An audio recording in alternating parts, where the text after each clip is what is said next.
Assalamualaikum warahmatullahi wabarakatuh. Kembali lagi bersama podcast kita yang kedua. Kali ini masih bersama rekan atau masih satu tim yang akan menjadi narasumber kita malam ini. Masih berkisah tentang cerita-cerita horor. Bagaimana kisahnya? Langsung aja kita ke narasumber kita, Bung Dedi. Silakan Bung Dedi. Halo Bor, apa kabar Bor? Baik Bor. Ya di sini gue ingin berbagi kisah sedikit lah tentang ya sedikit mistis lah. Kalau menurut gue itu sedikit, cuman untuk para pendengar podcast setia Bor Syahrul nih, terserah anggapnya gimana. Langsung aja gue mulai. Awal mula ceritanya itu, jadi gue itu dipanggil untuk ngobatin salah satu orang. Jadi Ini berarti lu bisa ngobatin ya? ya sedikit-sedikit lah gitu, sedikit-sedikit ya, karena gue memperdalam ilmu. Ini ngobatin apa nih, dokter bukan? Iya. Ya ngobatin orang-orang yang kerasukan gitu, orang-orang yang imannya lemah lah ya, bukan dokter ya gue ya, bukan Dokter itu dokter mistis. iya. Ya gitu. Jadi singkat cerita sih, waktu itu gue disuruh ngobatin orang gila nih Bor nih, orang gila. Jadi di mana kalau menurut gue sih, pandangan gue sih, orang ini nggak gila karena dia tuh masih bisa berinteraksi gitu sama keluarganya, dia masih bisa nyapa, dia masih bisa berkomunikasi gitu dengan baik sama keluarganya. Terus kenapa bisa dibilang gila? Nah itu dia di situ yang jadi suatu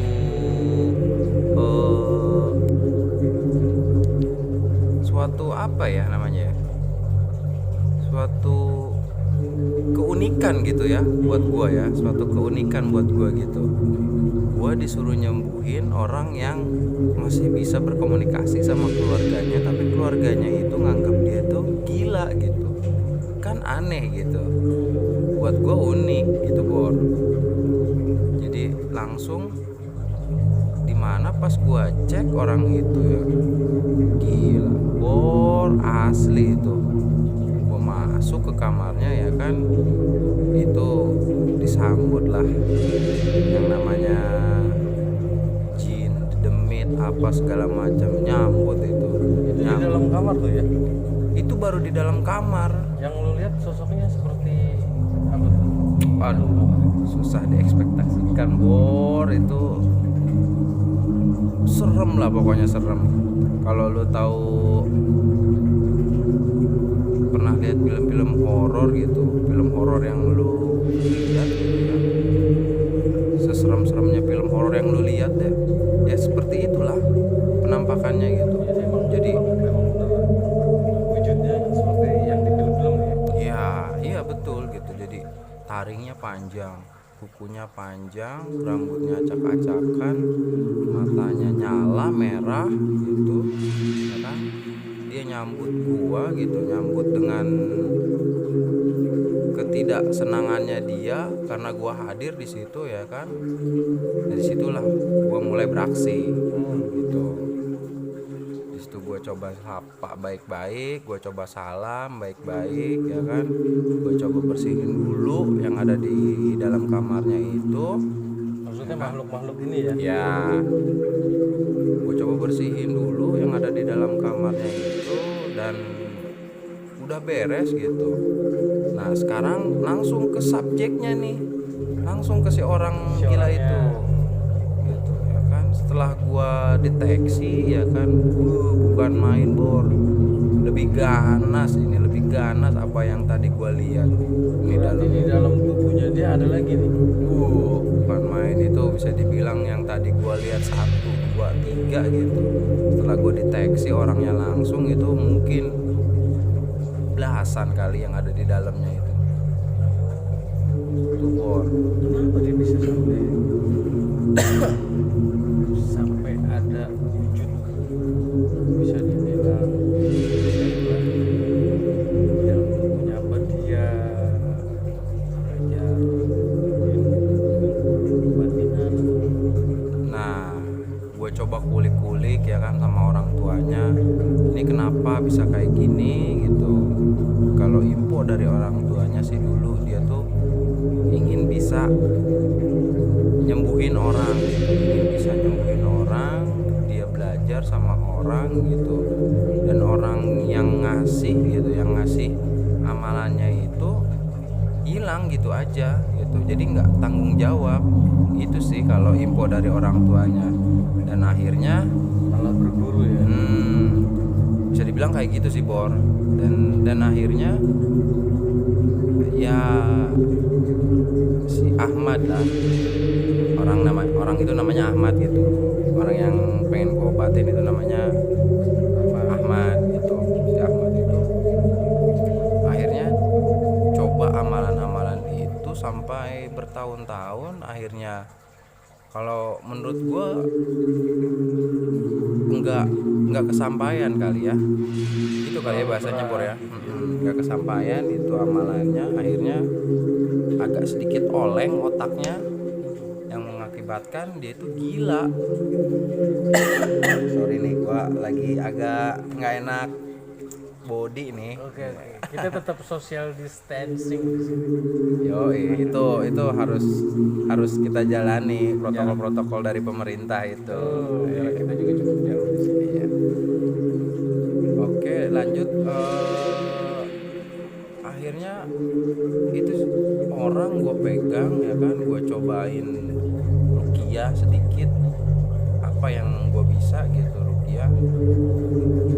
Dia nggak berontak, dia nggak ngelawan, dia nggak berontak.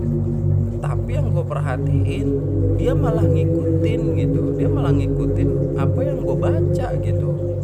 Apa yang gue baca dia malah ngikutin gitu. Tapi ketika gue berinteraksi sama dia, ketika gue ingin berkomunikasi gitu sama dia nggak mau jawab, dia nggak mau berkomunikasi. Tapi ketika gue ingin ngobatin dia, apa yang gue baca, apa yang gue ruqyahin ke dia malah ngikutin gitu. Itu yang bikin gue penasaran, itu yang bikin gue semakin unik gitu gua ngobatinnya ini orang. Tapi yang lu lihat itu di dalamnya ini jin muslim ya, maksudnya dia bisa ngikutin bacaan lu kan? Mungkin karena yang gua lihat di sini belasan, dan diantaranya itu emang untuk ya wujudnya itu bisa dibilang nggak seseram apa yang tadi gua lihat gitu. Yang pertama lu lihat ya? Iya betul. Heran aja gitu, gua heran. Alhasil gua coba terus berkomunikasi sama dia, akhirnya dia mau berkomunikasi ya kan, sedikit demi sedikit ditanya apa yang dirasa, dia jawab, dia ngerasa seperti ini, seperti itu, seperti ini. Akhirnya gua coba dari setelah itu gua obatin. Dan setelah gue obatin, alhamdulillah Normal kembali. untuk normal belum, karena harus butuh 1-3 kali lah gue ngobatin itu orang gitu. Berarti pada saat itu lu nggak coba komunikasi dengan apa yang ada di dalam tubuh dia nih? Gue coba berinteraksi dengan apa yang ada di dalam tubuh dia. Gue coba berinteraksi apa maunya, dan ternyata setelah gue berinteraksi sama makhluk yang ada di dalam tubuhnya itu, jadi si makhluk itu emang sudah membawa setengah raganya dia dan dikunci di sebuah hutan di mana hutan itu semuanya pohon bambu gitu. Semuanya pohon bambu. Jadi bisa ya, maksudnya jin itu bisa ngambil raga kita itu benar ya? Bisa itu bisa. Jangankan jin, Bor Syahrul sendiri pun kalau mau mendalami itu bisa gitu. Bisa itu yang namanya, itu yang disebut namanya raga sukma gitu. Cuman akhirnya ketemu jawaban ini kenapa orang masih mau berinteraksi, masih mau berkomunikasi. Ternyata dia, si makhluk itu hanya mengambil setengah raganya gitu. Jadi dia masih bisa komunikasi seperti biasa gitu ya? Iya gitu. Dan saya coba komunikasi lagi dengan makhluknya, kenapa tidak seluruhnya gitu. Dan si makhluk itu jawab, saya terhalang sama sesuatu itu ya karena dia dulu itu pernah ngamalin amalan-amalan yang dipetik dari satu Al-Quran, Bor. Jadi itu jadi penghalang buat ngambil Iya. Akhirnya mau nggak mau lah, gue di situ gue coba basmi lah, Ghostbuster kali ya, basmi ya. Gue coba basmi di situ, gue coba cari raganya ya kan. Dan ternyata emang betul. Jadi setengah raganya itu dirantai di pohon bambu yang rimbun gitu. Dan gua mau ngelepasnya tuh itu harus ngelewatin bermacam-macam makhluk lah.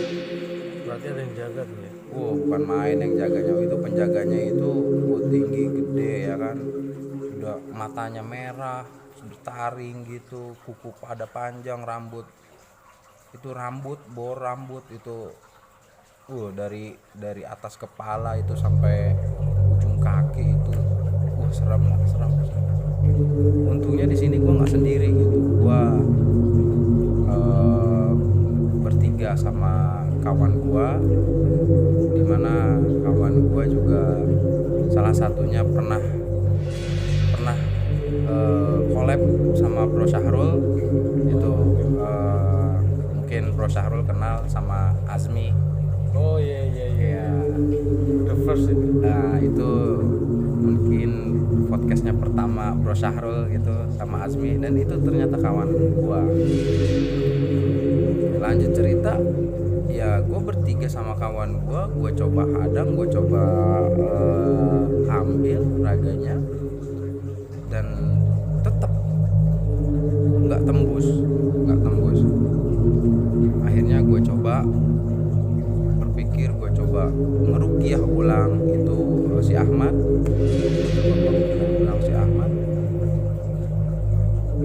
Dia sedikit tenang,